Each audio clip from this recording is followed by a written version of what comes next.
శ్రీమాత్రే నమ. జై గురు దత్తాత్రేయ నమ.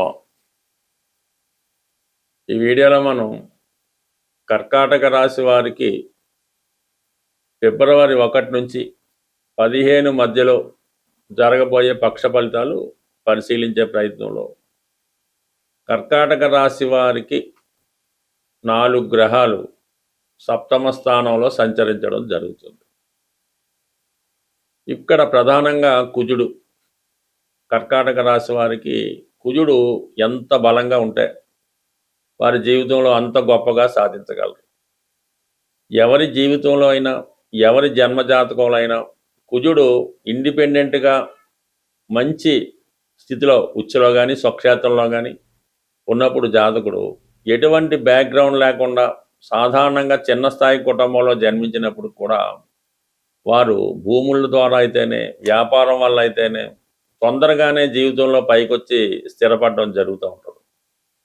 కుజబలం లేనివాడు జీవితం అంతా కూడా తల్లిదండ్రుల మీద ఆధారపడడం, పెళ్ళైన తర్వాత భార్య మీద ఆధారపడడం, దాని తర్వాత పిల్లల మీద ఆధారపడడం, ఈ విధంగా జరుగుతూ ఉంటుంది. ఎంతసేపు ఒకరి మీద ఆధారపడుతూ ఎటువంటి ఆదాయం లేకుండా జీవిస్తూ ఉంటారు.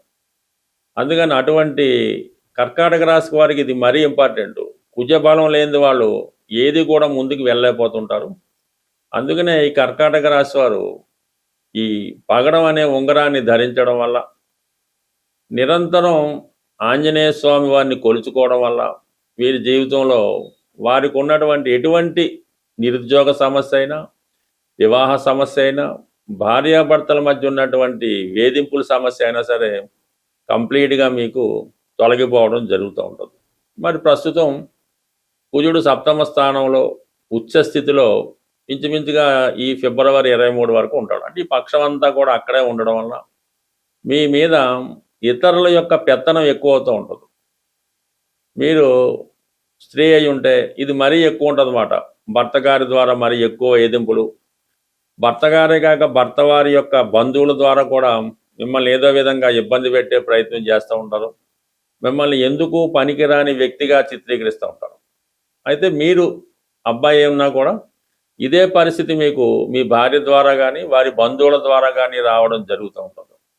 అయితే మీరు ఈ సమయంలో చాలా ధైర్యంగా, చాలా కాన్ఫిడెన్స్గా వ్యవహరించవలసి ఉంటుంది. ఎందుకంటే అక్కడ కుజుడు మీకు ఉచ్చస్థితిలో ఉండి ధనాధిపతిగా ఉన్నటువంటి రవితో కలిసాడు. అంటే ఈ రెండు కూడా మీకు అపోజిషన్ స్ట్రాంగ్ అవుతుంది. దానివల్ల ఏంటంటే జీవిత భాగస్వామి యొక్క బలం పెరుగుతూ ఉంటుంది. అందువల్ల ఈ సమయంలో మీరు ఏదైనా కార్యం సాధించాలంటే భార్య గారి పేరుతో లేదంటే భర్త పేరుతో చేయడం వల్ల సాధించే అవకాశం ఉంది. బట్ ఏదైనా ఈ అన్యోన్యత విషయంలో చాలా జాగ్రత్త పడవలసి ఉంటుంది. సహజంగా ఉద్యోగస్తులకు కూడా అధికారుల నుంచి ఎక్కువ వేధింపులు అవుతూ ఉంటాయి.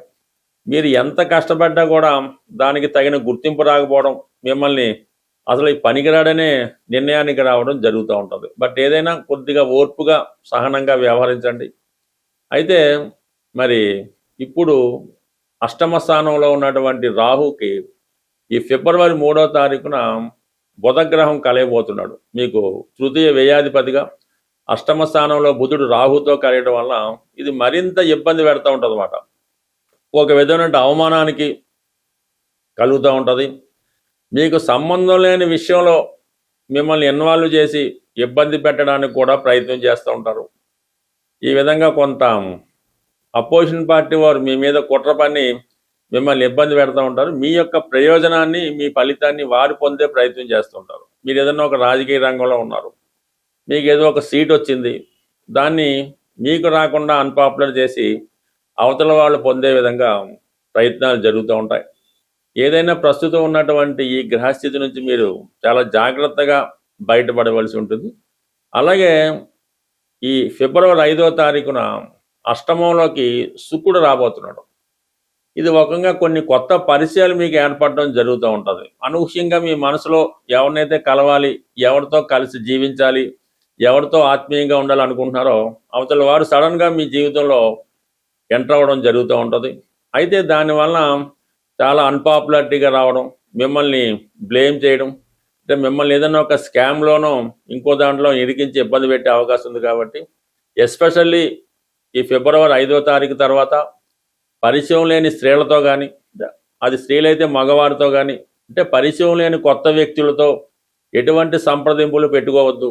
ఎటువంటి ఫోన్ కాల్స్ కానీ, వీడియో కాల్స్ కానీ, వాళ్ళకి ఏమైనా సూట్ ఇవ్వడం కానీ, మీ ఫోన్ నెంబర్లు ఇవ్వడం కానీ అలాంటివి చేయకుండా ఉండడం మంచిది. ఎందుకంటే మిమ్మల్ని ఏదో ఒక స్కామ్లో ఇరికించి మిమ్మల్ని ఇబ్బంది పెట్టి మీ భయాన్ని వాళ్ళు క్యాష్ చేసుకునే అవకాశం ఉంటుంది. కాబట్టి చాలా జాగ్రత్తగా వ్యవహరించండి. అయితే 12వ స్థానంలో ఉన్నటువంటి గురు భగవానుడు సర్వదా మిమ్మల్ని కాపాడే ప్రయత్నంలో మంచి సూచనలు ఇవ్వడం జరుగుతూ ఉంటుంది. ఒక విధంగా కర్కాటక రాశి వారికి జరగబోయేది ముందే వాళ్ళు ఊహిస్తూ ఉంటారు, అది జరుగుతూ ఉంటుంది. కాబట్టి బట్ ఏదైనా ఈ పక్షంలో మరి శత్రువులతో జాగ్రత్తగా ఉండండి. సాధారణంగా ఈ జ్యోతిష్యాన్ని, జాతకాల్ని నమ్ముతున్న వాళ్ళు గ్రహాల్ని మీకు అనుకూలంగా మార్చుకోవాలనుకున్నప్పుడు ప్రతి నెల కొన్ని ముఖ్యమైనటువంటి దినాలు వస్తూ ఉంటాయి. ఆ రోజుల్లో మీరు విధి విధానంగా పాటించడం వల్ల గ్రహాలు మీకు అనుకూలంగా పనిచేయడం మొదలవుతూ ఉంటాయి.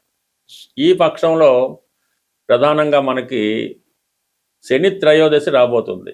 14వ తారీఖు ఫిబ్రవరి నెలలో శని త్రయోదశి రోజు కంపల్సరిగా మాకు ఏలినాటి శని ఉంది, అష్టమ శని, వీలు కాకుండా ప్రతి రాశివారు కూడా ఆ రోజు విధి విధానంగా శని భగవాను, నవగ్రహాల్లో శని భగవాన్ని అక్కడ ఉన్నటువంటి ఆచారం ప్రకారం అభిషేకమో అర్చనో ఏదో చేసుకోవడం, ఎక్కువగా శివాలయంలో ఉన్నటువంటి నవగ్రహాల్ని పూజించడం, తర్వాత శివుణ్ణి కూడా పూజించి అభిషేకం చేయించి ఆ రోజు వరకు నియమనిష్టలతో ఉండడం వల్ల మీకు ఈ శనిగ్రహ అనుగ్రహం తప్పక లభిస్తూ ఉంటుంది.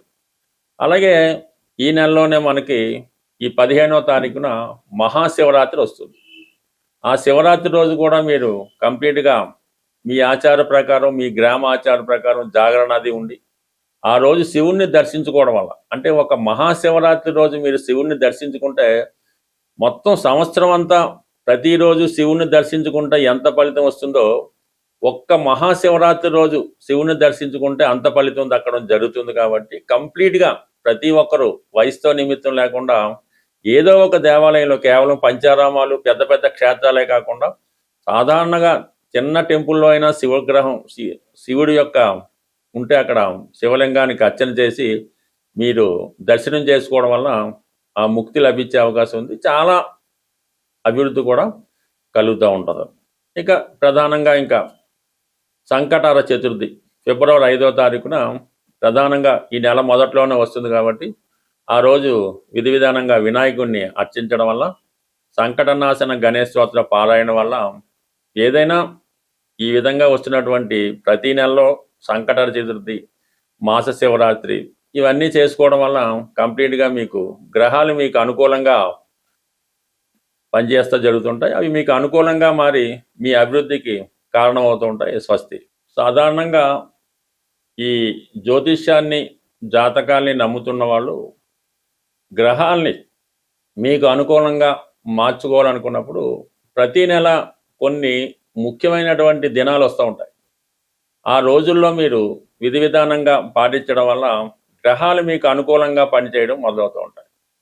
ఈ పక్షంలో ప్రధానంగా మనకి శని త్రయోదశి రాబోతుంది.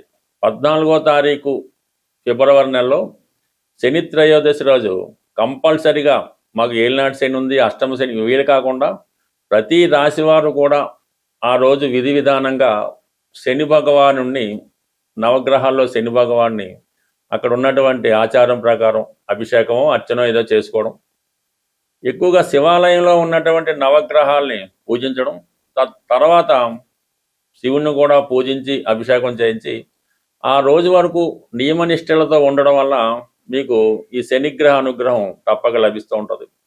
అలాగే ఈ నెలలోనే మనకి ఈ 15వ తారీఖున మహాశివరాత్రి వస్తుంది.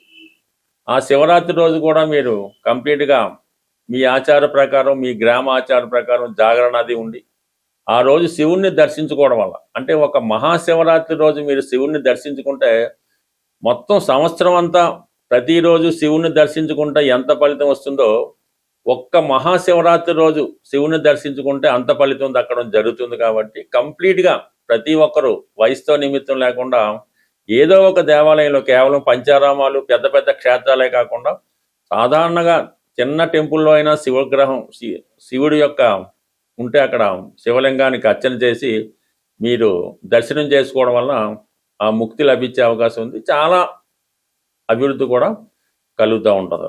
ఇక ప్రధానంగా ఇంకా సంకటార చతుర్థి ఫిబ్రవరి 5వ తారీఖున ప్రధానంగా ఈ నెల మొదట్లోనే వస్తుంది కాబట్టి ఆ రోజు విధి విధానంగా వినాయకుడిని అర్చించడం వల్ల, సంకటనాశన గణేష్ స్తోత్ర పారాయణ వల్ల ఏదైనా ఈ విధంగా వస్తున్నటువంటి ప్రతి నెలలో సంకటార చతుర్థి, మాస శివరాత్రి ఇవన్నీ చేసుకోవడం వల్ల కంప్లీట్గా మీకు గ్రహాలు మీకు అనుకూలంగా పనిచేస్తూ జరుగుతుంటాయి. అవి మీకు అనుకూలంగా మారి మీ అభివృద్ధికి కారణమవుతూ ఉంటాయి. స్వస్తి.